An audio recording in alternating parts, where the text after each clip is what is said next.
የሰማዕታቱ ደም የክርስትና ዘር ስለሆነ ክፉዎች፣ ጨካኞች፣ አረመኔዎች፣ ነፍሰ ገዳዮች ክርስቲያኖችንና ክርስትናን ከምድረ ገጽ እናጠፋለን ብለው ያሳድዱናል። ቤተ ክርስቲያን በስደት እያለፈች በመከራ እያለፈች ነው እዚህ የደረሰችው። እግዚአብሔር አይረሳንም። እግዚአብሔር አይጥለንም። በእውነት ከልብ ተመልሰን ከተማጸንነው እግዚአብሔር ይሄንን ቀን ያሳጥራል። አሳዳጆቻችን ያስራሉ።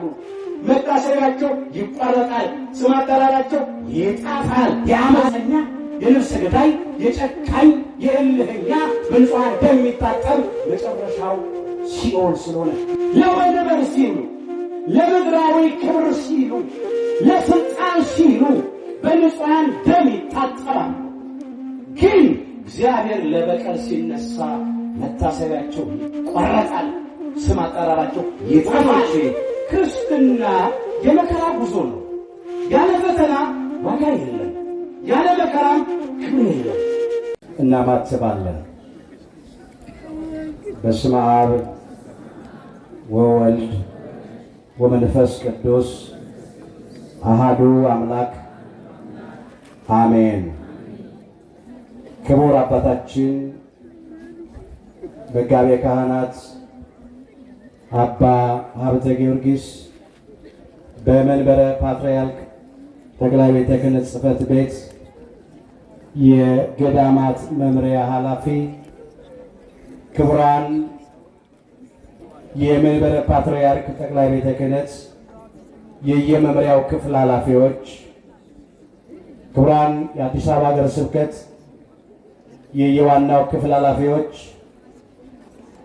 ክቡር አባታችን መጋቤ ሰናያት የቻለው ለማ የአራዳና ጉለሌ ክፍላተ ከተማ ቤተ ክህነት ዋና ስራ አስኪያጅ፣ ክቡር አባታችን መላከ ሳህል ቆሞስ አባ ፍቅረ ማርያም ምህረቱ የዚህ ጥንታዊና ታሪካዊ ደብር አስተዳዳሪ፣ ክቡራን የአድባራትና የገዳማት አስተዳዳሪዎች፣ አባቶቼ ሊቃውንተ ቤተ ክርስቲያን በየማይረጋችሁ፣ አባቶቼ ካህናት፣ በአገልግሎት የምትመስሉኝ ወንድሞቼ መምህራን ወንጌል፣ ወንድሞች ዲያቆናት፣ የእግዚአብሔር ልጆች፣ የድንግል ማርያም ወዳጆች እንደምን አደራችሁ?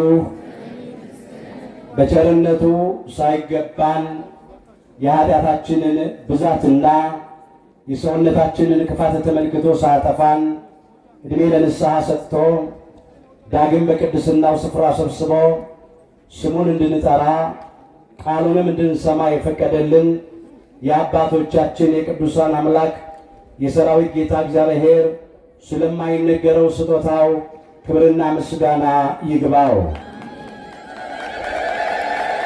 የእናታችን የእመቤታችን የቅድስተ ቅዱሳን የድንግል ማርያም የወላዲተ አምላክ ረድኤትና በረከት ለዘላለሙ በሁላችን ላይ አድሮ ይኖር።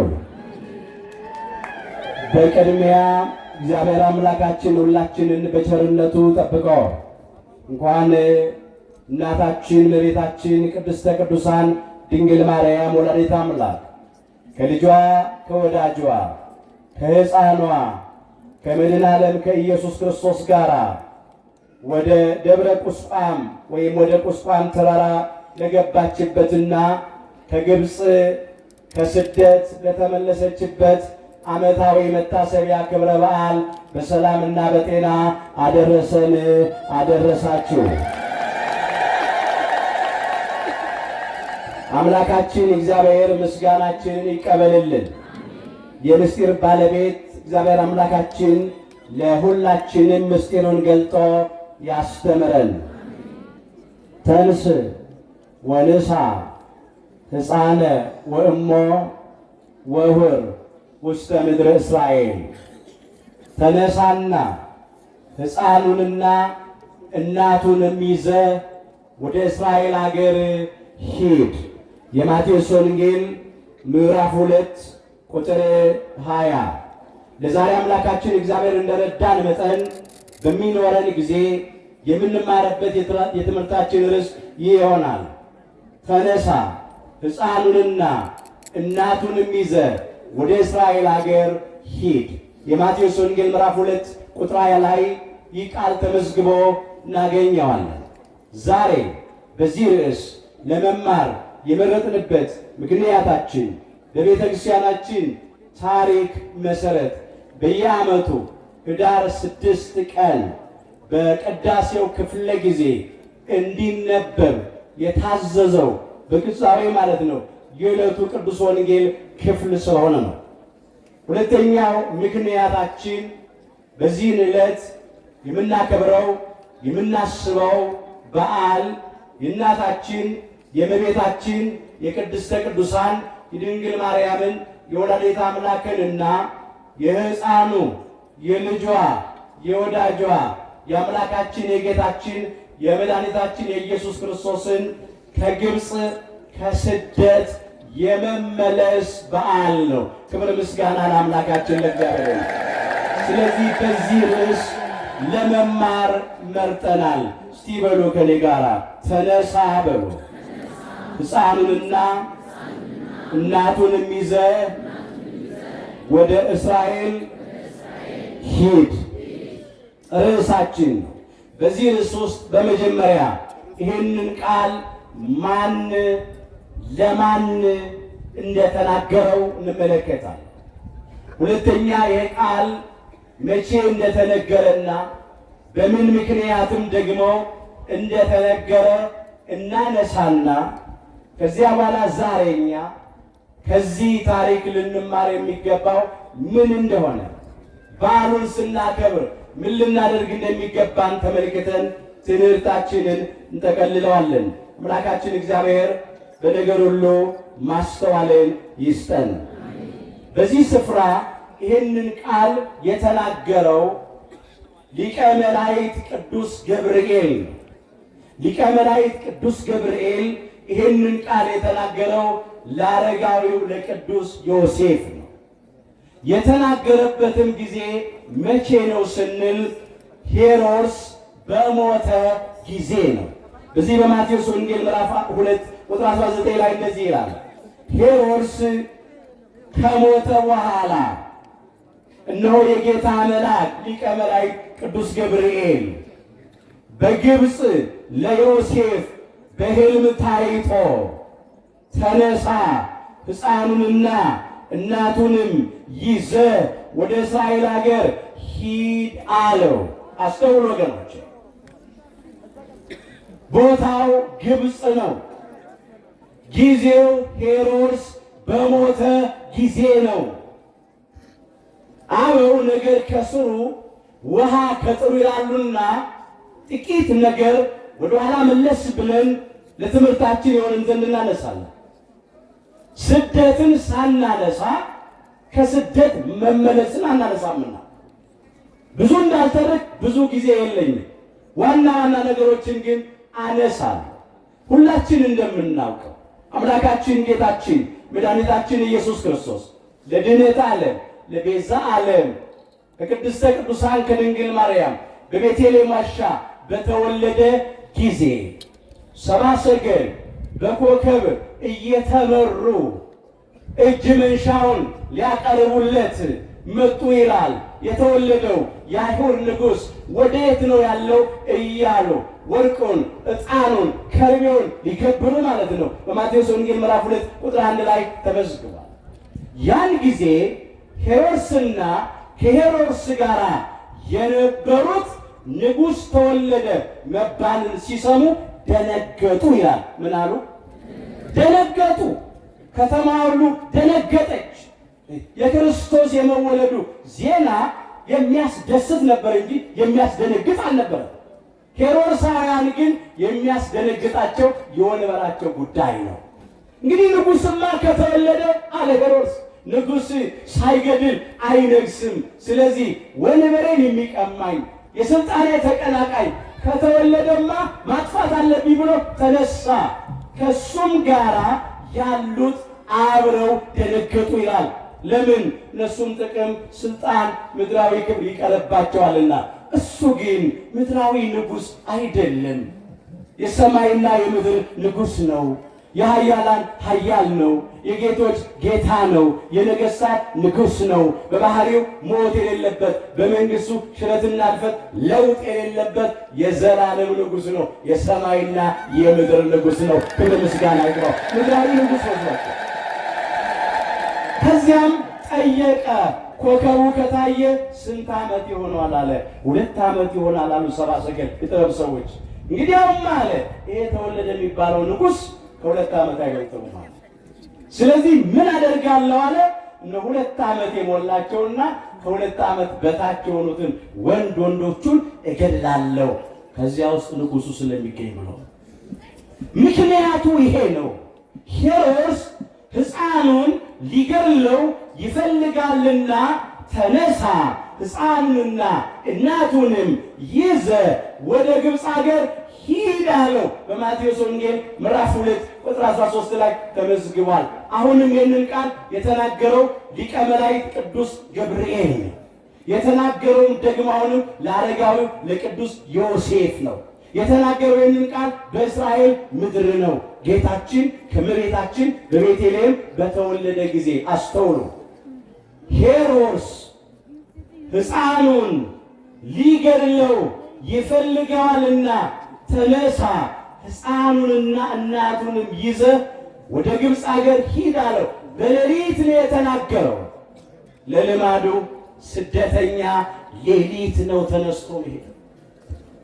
አረጋዊ ቅዱስ ዮሴፍም አልዘገየም። ወዲያው ተነስቶ ተሰደደ። ለምን ወደ ግብፅ ተሰደደ?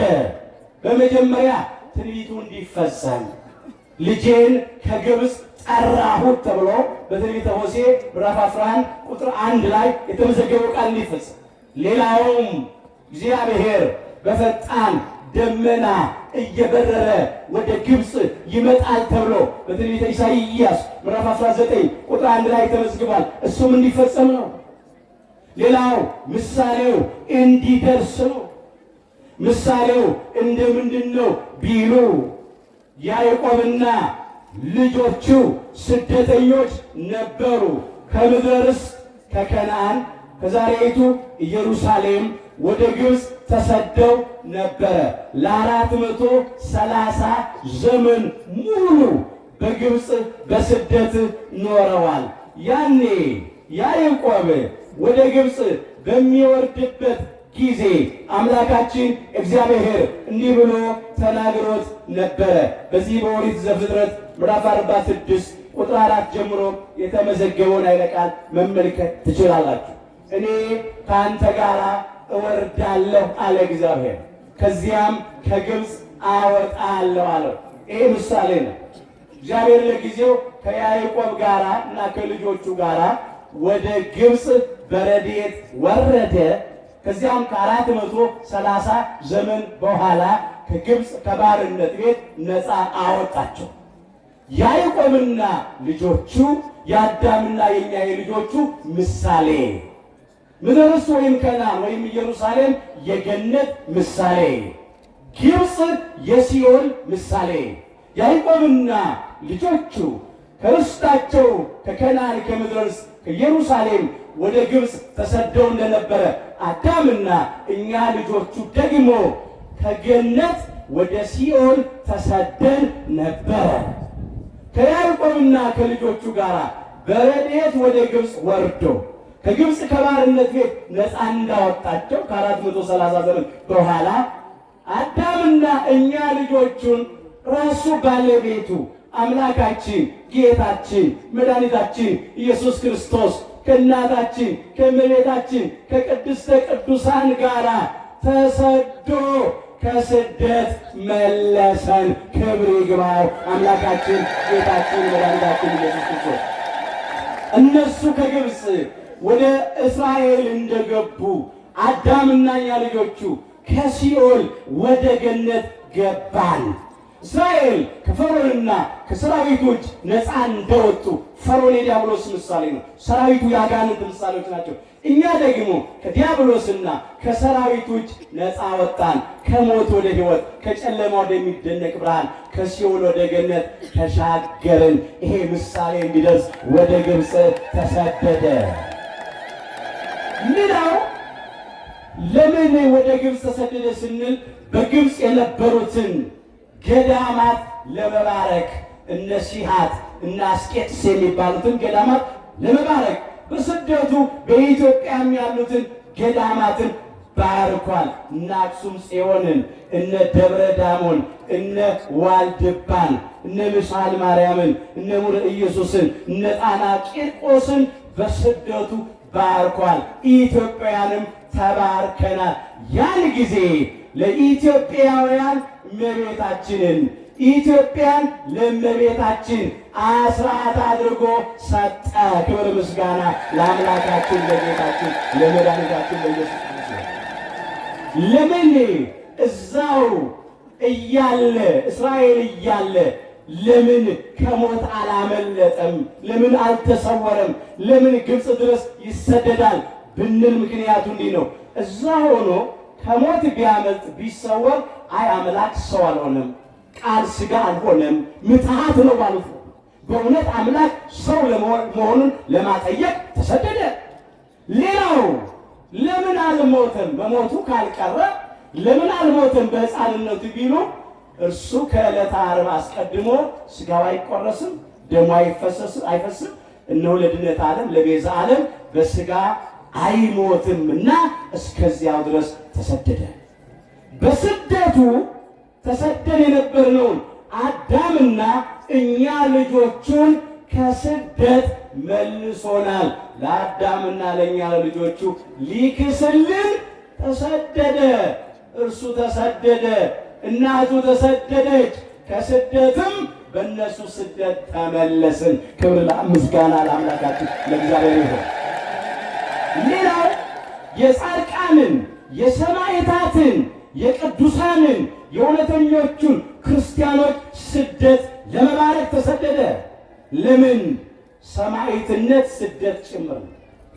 በእሳት መቃጠል፣ በሰይፍ መቀላት፣ በድንጋይ መወገር፣ ወደ አናብስት ጉድጓድ መወርወር፣ በመጋዝ መሰንጠቅ፣ በወፍጮ መፈጨት፣ በሙቀጫ መወቀጥ፣ እንደ ሽንኩርት መላጥና መከተፍ ብቻ አይደለም፣ ሰማዕትነት ስደትም ጭምር ነው።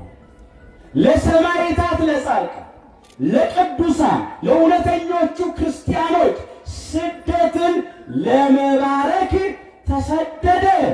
የእነሱን ስደት ባረከ። ስደታችን በእርሱ ስደት በእናቱ ስደት ተባርኳል ማለት ነው። ስለ ጽድቅ የሚሰደዱ ብፁዓን ናቸው፣ መንግሥተ ሰማያት የእነርሱ ናትና ብሎ ራሱ አምላካችን ጌታችን መድኃኒታችን ኢየሱስ ክርስቶስ በዚህ በአንቀጸ ብፁዓን ስብከቱ ወይም በተራራው ስብከቱ ተናግሯል። በማቴዎስ ወንጌል ምዕራፍ 5 ቁጥር 10 ላይ ለዚህ ተሰደደ። ይህ ብቻ አይደለም፣ በአዳምና በእኛ በልጆቹ ልቡና ሰልጥነው ነግሰው ይኖሩ የነበሩትን ዲያብሎስና ሰራዊቱን ከኛ ልብ ለመስደድ ለማስወጣት ለማራቅ ተሰደደ። በስደቱ አጋንንትን አሳደደልን፣ አራቀልን። ባካችሁ ይህንን አምላክ በደንብ አድርጋችሁ አሜን ስጡ። በዚህ ጊዜ እስኪነግርህ ድረስ ነው ያለው ቅዱስ ገብርኤል። እስኪነግርህ ድረስ በዚያ ቆይን ያለው 3 ዓመት ከ6 ወር ሲፈጸም ሄሮድስና ሄሮድሳውያን ሞቱ። ይህን ነው የሚያነሳው። ሄሮድስም ከሞተ በኋላ ነው የጌታ መልአክ ቅዱስ ገብርኤል በግብፅ ለዮሴፍ በሕልም ታይቶ የሕፃኑን ነፍስ የፈለጉት ሞተዋልና ምን ብለዋል?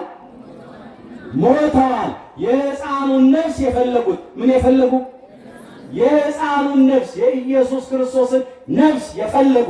እንዲህ ነው የሚለው ተንስ ወንሳ ሕፃነ ወእሞ ወሁር ውስተ ምድረ እስራኤል።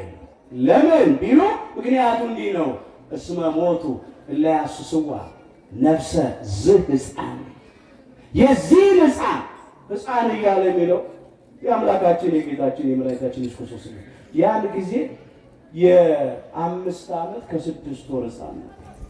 የዚህን ሕፃን ነፍስ የፈለቁ ሄሮድሳውያን ሞተዋልና፣ ሞተ የሚለው ሄሮድስ ነው። ሞተዋል ብሎ እንዴት አነሳ? በሴስ በ3 ዓመት ከ6 ወር ውስጥ አንድ ሄሮድስ ብቻ አይሞትም። ከእሱ ጋር ብዙ ሄሮድሳውያን ሞተዋል። አመፀኞች፣ ግፈኞች፣ ነፍሰ ገዳዮች ሞተዋል። ስለዚህ የሕፃኑን ነፍስ የፈለጉ ሞተዋልና ተነሳ፣ ሕፃኑንና እናቱን ይዘህ ወደ እስራኤል ሀገር ሂድ አለው ቅዱስ ገብርኤል ለአረጋዊው ለቅዱስ ዮሴፍ። ያ ነፍሰ ገዳይ፣ ያ ጨካኝ፣ ያ ለወንበሩ ብሎ በግፍ 144,000 ሕፃናት ያስፈጀ ሄሮድስ ሞተ።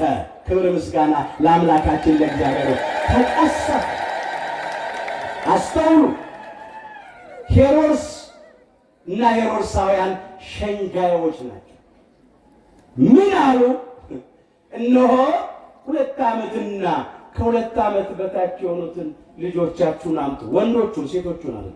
ተወለደ የተባለው ነው፣ እሱ ነው፣ ወንድ ነው። ሴቱን አምጣላለ። ወንዶቹን አምጡልኝ እና እያበላው እያጠጣው በማርና በወተት በምቾት አሳድግላችኋለሁ፣ ደግሞ ርስት ጉልት ሰጣችኋለሁ አላቸው። ወላጆች ያላቸው ልጆቻቸውን አምጥተው ሰጡ። የሌላቸው ደግሞ እየተዋሱ ቀለብ ለማግኘት ብለው። በጣም እኮ ያሳዝናል። ሄሮድስ ላሳድግ አለ እንጂ ሊገድል ሲል ነው 144,000 ሕፃናት በግፍ ተገድለዋል። ሄሮድሳውያን ለሕፃናት እንኳን አይራሩም። እንዳትደነቁ። ለወንበር ሲሉ፣ ለምድራዊ ክብር ሲሉ፣ ለስልጣን ሲሉ በንጹሐን ደም ይታጠባሉ። ግን እግዚአብሔር ለበቀል ሲነሳ መታሰቢያቸው ይቆረጣል፣ ስም አጠራራቸው ይጠፋል። እንዲህ ይላል፣ ሪክዎ ለኃጥእ አብየ ወተላለ ከመዓዘ ሊባኖስ። ኃጢአተኛን፣ በደለኛን፣ አመፀኛን እንደ ሊባኖስ ዝግባ ከፍ ከፍ ብሎ አየሁት ይላል። ለምለም አየሁት፣ አለው ሲል አየሁት። እንደ ማን ያለው? እንደ ሄሮድስ ያለው አመፀኛ፣ በደለኛ፣ ጨካኝ፣ ነፍሰ ገዳይ ማለት ነው። ወሶበ እገብር ኃጣይክዎ ይላል። ብመለስ ግን አጣሁት ይላል። ሐሰስኩ ወረከብኩ ወኢረከብኩ መካኑ ይላል። አስተውሉ ወገኖች። ሐሰስኩ ወኢረከብኩ መካኑ፣ ፈለኩት፣ አሻሁት፣ ቦታውንም ስፍራውንም አላገኘሁትም። እንኳን እሱን ያለ ሊባኖስ ዝግባ ከፍ ብሎ አለው ያለኔ ማን አለ የሚለውን ቀርቶ ሰውየውን ቀርቶ አለ ቦታውን እንኳን አጣሁት፣ ስፍራውን እንኳን አላገኘሁት። ለምን? ስፍራው ሲኦል ነው። ስፍራው ኋላም ገሃነመ እሳት ነው። የአመፀኛ፣ የነፍሰ ገዳይ፣ የጨካኝ፣ የእልህኛ በንጹሐን ደም የሚታጠብ መጨረሻው ሲኦል ስለሆነ እግዚአብሔር ሁላችንን ከዚህ ይሰውረን። ወደቀ፣ ጠፋ። ያን ጊዜ አረጋዊው ቅዱስ ዮሴፍ ሕፃኑን አምላካችን ጌታችን መድኃኒታችን ኢየሱስ ክርስቶስንና እናቱ ቅድስተ ቅዱሳን ድንግል ማርያምን ወደ እስራኤል ሀገር ይዞ ገባ። ይሄንን የምናስብበት የምናከብርበት ቀን ነው። ኢየሱስ ስጁድ ተስፋውሙ ለስጁዳን ብሏል ደራሲው። ኢየሱስ ስደተኛ ነው፣ ለሚሰደዱትም ተስፋቸው ነው። እንግዲህ በሕፃኑ በኢየሱስ ክርስቶስ ስደት፣ በእናቱ በቅድስተ ቅዱሳን በድንግል ማርያም ስደት እኛም ከስደት ተመልሰናል። እንደተሰደድን አልቀረንም፣ ተመልሰን ገብተናል። አሁን እኛ ከዚህ ታሪክ ምን እንማራለን? ታሪክ ተርከን ብቻ እናምጣው ማለት ነው። ወደ ራሳችን ሕይወት እናምጣው። ወገኖቼ ክርስትና የመከራ ጉዞ ነው። ያለ ፈተና ዋጋ የለም፣ ያለ መከራም ክብር የለም። ጉዞ የተራራ ነው፣ የመስቀል ነው። መንገዱ ቀጭን ነው፣ ደጁ ጠባብ ነው። አምላካችን ጌታችን መድኃኒታችን ኢየሱስ ክርስቶስ እንዲህ ብሏል አስቀድሞ። እስቲ በሉ በዓለም ሳላችሁ በሉ መከራ አለባችሁ፣ ነገር ግን አይዟችሁ እኔ ዓለምን አሸንፌዋለሁ። የዮሐንስ ወንጌል ምዕራፍ 16 ቁጥር 33 በዓለም ሳላችሁ ምን አለባችሁ? መከራ አለባችሁ። በዚህ ዓለም ስንኖር መከራ አለብን፣ ግድ ነው። የመከራው አይነትና መጠን ይለያይ ይሆናል እንጂ መከራ አለ። በዓለም ሳላችሁ መከራ ትቀበላላችሁ፣ ነገር ግን አይዟችሁ እኔ ዓለምን አሸንፌዋለሁ አለ። ዓለም እንኳን ለእኛ ለአምላክም አልተኛም። በእጁ ተአምራት ሕሙማነ ሥጋን ቢፈውስ፣ በቃሉ ትምህርት ሕሙማነ ነፍስን ቢፈውስ፣ እንደ ወንጀለኛ እንደ ክፉ አድራጊ ቆጥረው በግፍ ሰቅለው ገለውታል። ስለዚህም እንዲህ አለ። እስቲ በሉ እኔን በሉ አሳደውኝ እንደሆነ እናንተን ደግሞ ያሳድዷችኋል። የዮሐንስ ወንጌል ምዕራፍ 15 ቁጥር 20 እኔን አሳደውኝ እንደሆነ አለ እናንተንም ያሳድዷችኋል። በዚህ ምድር ላይ አምላካችን አባታችን ጌታችን መድኃኒታችን ኢየሱስ ክርስቶስን ዓለም እስከ መስቀል ሞት ድረስ አሳዶታል። እስከ መቃብር ድረስ አሳዶታል።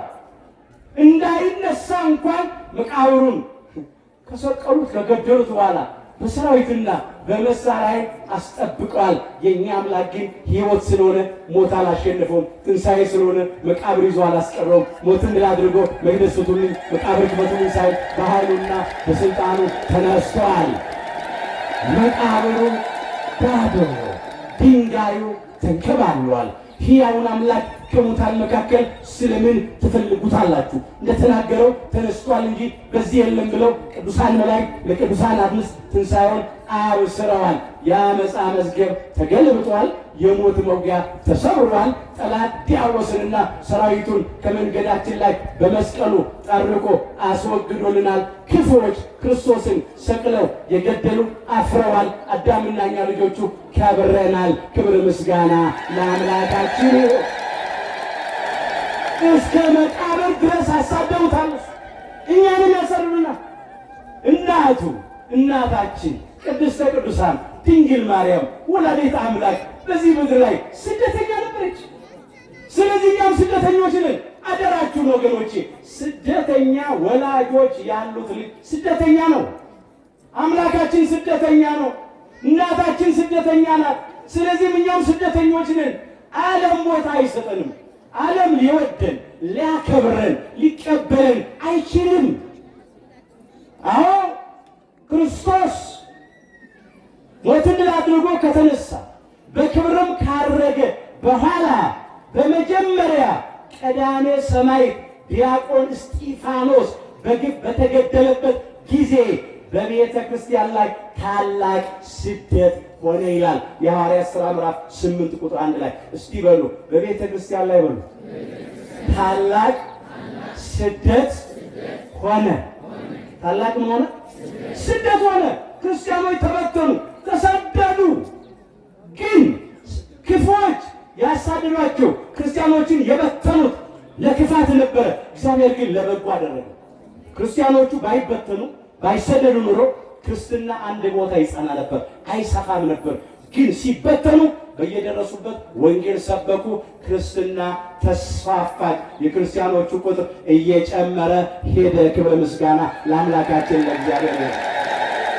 ቤተ ክርስቲያን ቀዳሜ ሰማዕት ዲያቆን እስጢፋኖስን ብታጣም አምላካችን እግዚአብሔር በድንቅ አጠራሩ ሳውል ይባል የነበረውን ክርስቲያኖቹን የሚያስረውን የሚያስገርፈውን የሚያስወግረውን ከወጋሪዎች ጋር ተስማምቶ ልብስ ይጠብቅ የነበረውን በድንቅ አጠራሩ ጠራው። ታላቁ ሊቅ ቅዱስ አግናጤዎስ እንዲህ ብሎ ተናግረዋል። ቤተ ክርስቲያን በቅዱስ እስጢፋኖስ ረፍት ምክንያት ብታዝንም አለ ማኅቶተ ቤተ ክርስቲያን የሆነውን ቅዱስ ጳውሎስን አገኘች አለ። ክብር ምስጋና ለአምላካችን ለእግዚአብሔር። የሚገርም በቀዳሜ ሰማዕት በቅዱስ እስጢፋኖስ ደም ላይ ብዙ ክርስቲያኖች በቀሉ። ለምን? የሰማዕታቱ ደም የክርስትና ዘር ስለሆነ። ክፉዎች፣ ጨካኞች፣ አረመኔዎች፣ ነፍሰ ገዳዮች ክርስቲያኖችንና ክርስትናን ከምድረ ገጽ እናጠፋለን ብለው ያሳድዱናል። ቤተ ክርስቲያን በስደት እያለፈች በመከራ እያለፈች ነው እዚህ የደረሰችው። ቅዱሳን ሐዋርያት ስጋቸው እየተቆረሰ ደማቸው እየፈሰሰ አጥንታቸው የተከሰከሰ ሰማዕታት በብዙ መከራ ውስጥ እያለፉ ነው እቺን ቤተ ክርስቲያን ለእኛ ያወረሱት። በአጥንታቸው ብዕርነት በደማቸው ቀለምነት ሃይማኖትን ጽፈው አወረሱን። በረከታቸው ይደርብን፣ ክብር ይግባቸው። ብዙ ጻድቃን፣ ሰማዕታት፣ ቅዱሳን ሐዋርያት፣ እውነተኞች ሊቃውንተ ቤተክርስቲያን፣ የሃይማኖት አባቶች፣ ክርስቲያኖች በግፍ እስከ ሞት ድረስ ተሰደዋል። ዛሬም ስደቱ አለ። በኢትዮጵያ ኦርቶዶክሳዊት ተዋሕዶ ቤተ ክርስቲያን ላይ ስደት አለ። በልጆቿ ላይ ስደት አለ። እኔ መጽሐፍ ጠቅሼ ከምነግራችሁ በላይ እኮ ዘመኑ ራሱ ይናገራል። ሰው ያወቀው ፀሐይ የሞቀው የአደባባይ ምስጢር እኮ ነው። መነኮሳያቱ በገዳም ውስጥ ድምፅ አራዊቱን ግርማ ሌሊቱን ጸባጋንንቱን ታግሰው በጾም በጸሎት በስግደት ተጠምደው የሚኖሩ ለሀገር ለወገን የሚጸልዩ ዓለምን ንቀው ማለት ነው። አራዊቱን አስለምደው ይኖራሉ። ከአናብርቱ ጋራ ከጅብ ጋራ ከድብ ጋር ይኖራሉ። ሰዎች ግን ሰው ሆነው ተፈጥረው ከአራዊት ከፍተው ገዳማቸው ውስጥ ድረስ ገብተው እንደ በግና እንደ ዶሮ እያደረጓቸው ያሉት አይተናል። አይናቸው የቀሩን ጊዜ አታስታውሱም? የዝቋላውን አታስታውሱም? በየጊዜው አገልጋዮች ካህናቱ፣ ዲያቆናቱ ቀድሰው ሲወጡ ሲታረዱ አላያችሁ? ከዚህ በላይ ምን አለ? ስደት እኮ ነው። ይኸውም በገዛ ሀገራችን ስደተኞች ነን። ኢትዮጵያዊ ነው የሚያሰድነው ዛሬ። ሌላ እኮ አልመጣብንም። እግዚአብሔርን የማይፈሩ ሰውን የማያፍሩ ጨካኞች፣ አረመኔዎች፣ ነፍሰ ገዳዮች ስለተነሱ ርኅራኄ ይባል የለም። ሄሮድስ 144,000 ሕፃናት አስፈጀ። ዛሬስ አንድ ፍሬ ሕፃናት ላይን የሚያሳሱ በግፍ እያለቁ አይደል? ሀገር የሚረከቡ ወጣቶች እየተገደሉ አይደል? ነፍሰ ጡር ማህፀኗ ተቀዶ ጽንሱን አውጥቶ እየጣሉ አይደል? አራስ ወልዳ መታጠባ እንክብካቤ የሚገባ እየተገደለች አይደል? አረጋውያት በዕድሜ የገፉ ሳይታፈሩ ሳይቀበሩ በግፍ እየተገደሉ አይደል? ምን ያላየነው ጉድ አለ? ምን ያልሰማነው አሰቃቂ የሞት ዜና አለ? ሁለቱም ጆሮአችንን ጭው የሚያደርግ ነገር። እግዚአብሔር በቃችሁ ይበለን። ይሄን የመከራ ዘመን ያሳጥረልን። በገዛ ሀገራችን የተሰደድንበትን ጊዜ እሱ በቸርነቱ ያሳጥረው። ዛሬም ብዙ ወገኖች እየተፈናቀሉ ሰማይን ያለ ባላ ምድርን ያለ ካስማ የተዘረጋ አምላክ ዓለምን በመዳፉ የያዘ አምላክ በገዛ በፈጠረው ፍጡር ተሰደደ፣ ከስደት ተመለሰ። እኛንም ዛሬ ከርስታችን ይነቅሉናል፣ ከቤት ከንብረታችን ያፈናቀሉናል። እያየን ነው። አፈናቀሉ ገጠር ብቻ አይደለም፣ ከተማ ድረስ መጥተዋል። መልኩን ቀይሮ ምንም አይደንቅም። ሰዎች ብዙ ዓመት ከኖሩበት እህቶቻቸው ከተቀበረበት ተምረው ውጤት ከበቁበት ሰርተው ካገኙበት ነግደው ካተረፉበት ወልደው ከከበዱበት ብዙ የትውልድ ሀገር ካስቆጠሩበት መካከል እየተነሱ እየጠፉ ነው። አሁንም እግዚአብሔር በቃችሁ ይበለን። እባካችሁ እንዲህ ብለን እንጸልይ። ከኔ ጋር እንድትውሉ እፈልጋለሁ። የምትገዛልን ነፍስ በሉ ለአራዊት አትስጣት፣ የችግረኞችንም ነፍስ ለዘወትር አትርሳ። የዳዊት መዝሙር 73 ቁጥር 19 የምትገዛልን ነፍስ ወይም ሰውነት አለ። ለአምልኮትህ የምትንበረከክልን ሰውነት፣ ለክብርህ የምትዘምርልን ሰውነት፣ በምግባር የምትታዘዝልህን ፈቃድህን የምትፈጽምልን እንደ ቃልህ የምትኖርልን ነፍስ ወይም ሰውነት ለአራዊቱ ለዲያብሎስና ለሰራዊቱ አትስጣት። ሰራዊቱ ነው። አራዊት ያላቸው የዲያብሎስና የሰራዊቱ ማደሪያዎችን ኢአማንያንን፣ አረማውያንን፣ ጨካኞችን፣ አለዋን ነገስታትን የምትገዛልን ነፍስ ለአራዊት አትስጣት፣ ለመናፍቃን፣ ለተጠራጣሪዎች፣ ለሐሰተኞች፣ ለካህዲዎች አትስጣት አለ። የችግረኞችን ነፍስ ለዘወትር አትርሳን ያለው እግዚአብሔር አይረሳንም፣ እግዚአብሔር አይጥለንም። በእውነት ከልብ ተመልሰን ከተማጸነው እግዚአብሔር ይሄንን ቀን ያሳጥረዋል። አሳዳጆቻችን ያፍራሉ፣ መታሰቢያቸው ይቋረጣል፣ ስም አጠራራቸው ይጣፋል። ኃጥእን እንደ ሊባኖስ ዝግባ ከፍ ከፍ ብሎ አየሁት፣ ብመለስ ግን አጣሁት፣ ፈለግኩት ቦታውንም አላገኘውም እንደተባለ የት ደረሱ እስኪባል ድረስ አድራሻቸው ይጠፋል። አጭር ጊዜ ነው፣ አይዟችሁ። ዛሬም ለእኛ ያሳጥርልን። እያማጥን ነው፣ እየተጨነቅን ነው፣ ግራ ገብቶናል። ሰማይ በላያችን ላይ የተደፋብን እስኪመስል በሞት ጥላ ተከበን ቀኑ ጨልሞብን ስንገባ ጭንቅ ነው፣ ስንወጣ ጭንቅ ነው። ሲመሽ እንዴት ይነጋል ነው፣ ሲነጋ እንዴት ይመሻል ነው። የመከራ ሌሊት ቶሎ አይነቃም፣ ረዥም ነው። የመከራ ቀን ቶሎ አይመሽም፣ ረዥም ነው። ግን አይዟችሁ፣ ተስፋ አትቁረጡ፣ አትቁረጡ። አሁንም ብዙ ሕዝብ ሊያልቅ ይችል ይሆናል። ያኔም እኮ አልቋል እኮ 144,000 ሕፃናት እኮ አልቋል። 144,000 ምንም ማያውቁሳል። እንደ ጊዜው ቁጥር ነው። ዛሬ ደግሞ ብዙ በሚሊዮን የሚቆጠር እያለቀ ነው። ግን ይሄም ቀን ያልፋል። እግዚአብሔር ያሳልፈዋል። ሄሮድስና ሄሮድሳውያን ቦታ የላቸው። እስቲ ከኔ ጋር በሉት ይህንን ቃል በዚህ በትንቢተ ኤርምያስ ምዕራፍ 20 ቁጥር 11 ጀምሮ የተመዘገበ ኃይለ ቃል ነው። በደንብ እንድትሉ ትፈልጋለሁ። እግዚአብሔር በሉ፣ እግዚአብሔር በሉ። እንደ ኃያል እንደ ጨካኝ ከኔ ጋራ ነው። ስለዚህ አሳዳጆቼ ይሰናከላሉ፣ አያሸንፉ፣ አይከናወንላቸውም። በምድር ላይ ጉስቁልናንና ውርደትን ያገኛሉ። ክብር ምስጋና ለአምላካችን ለእግዚአብሔር። እግዚአብሔር ግን እንደ ኃያልና እንደ ጨካኝ ከኔ ጋር ነው። አሳዳጆቼ አያሸንፉ፣ አሳዳጆቼ ያፍራሉ፣ አይከናወንላቸውም።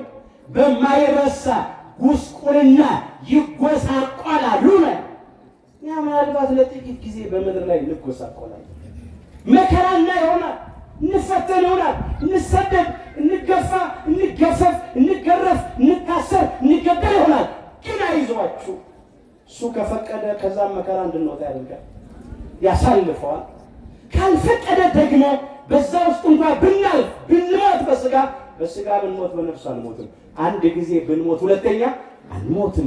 ሰዎች ገፍተው የሚያስገቡን ወደ እግዚአብሔር መንግስት ነው። ክብር ምስጋና ለአምላካችን ለእግዚአብሔር ነው።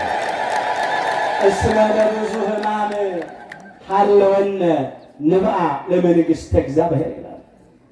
ወደ እግዚአብሔር መንግስት በብዙ መከራ እንገባለን ነው የሚለው የሐዋርያት ሥራ ምዕራፍ 14 ቁጥር 22 ላይ በሰው ዓይን ያልታየች፣ በሰው ልብ ያልታሰበች፣ በሰው ጆሮ ያልተሰማች እግዚአብሔር ወዳጆቹ ያዘጋጃት ርስተ መንግሥተ ሰማያት አለች። እኛ ራሳችን ለዚህ ምድር ስደተኞች ነን፣ እንግዶች እኮ ነን፣ መጻተኞች እኮ ነን። 1000 ዓመት በገነት ኖረን ከዚያ ወደ መንግሥተ ሰማያት ነበር የምንሻገረው። በኃጢአት በበደል ምክንያት ነው ወደዚህ መከራ፣ ውጣ ውረድ፣ ብርቱ ሰልፍ ወደ ሞላበት ዓለም የመጣ ነው። ደግሞ ሀገራችን በሰማይ ነው። በእውነት ሀገራችን በሰማይ ነው። ቀኑ ሲደርስ በስጋ ማንም ከሞት አይቀርም።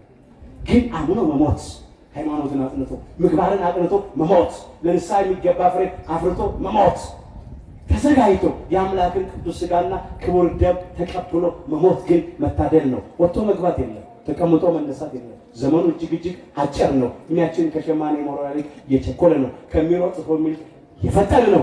ስለዚህ አሁን እንመለስ። እናቱና ሕፃኑ ከስደት ተመለሱ።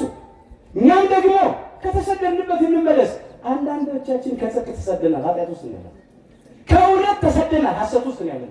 ከይቅርታ ተሰደናል፣ ቂም በቀል ውስጥ ያለን።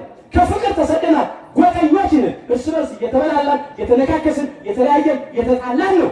አሁን ከተሰደርንበት መጥፎ ቦታ፣ መጥፎ ስራ፣ የኃጢአት ስራ፣ የክህደት፣ የአምልኮ ተጣዖት፣ የርኩሰት ሕይወት ወደ ጽድቅ እንመለስ።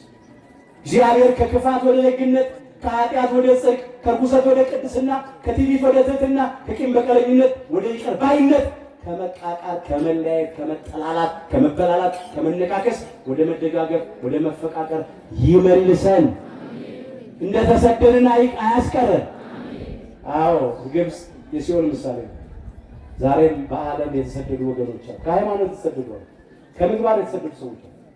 እንደው በየዓመቱ ብቻ ሕፃኑና እናቱ ከስደት ተመለሱ ማለት አይደለም። አንዳንዶቻችን የሚያሳዝነው ተሰደን ነው ስደትን የምናከብረው ሳንመለስ፣ በንስሐ ሳንመለስ፣ ወደ እግዚአብሔር ሳንቀርብ፣ እዚያም ግብፅ ውስጥ ሆነን ዓለም ግብፅ ውስጥ፣ ኃጢአት ግብፅ ውስጥ፣ ጣዖት ግብፅ ውስጥ፣ ዝሙት፣ ርኩሰት፣ ጎጠኝነት ግብፅ ውስጥ ሆነን ከስደት ተመለሱ እንላለን።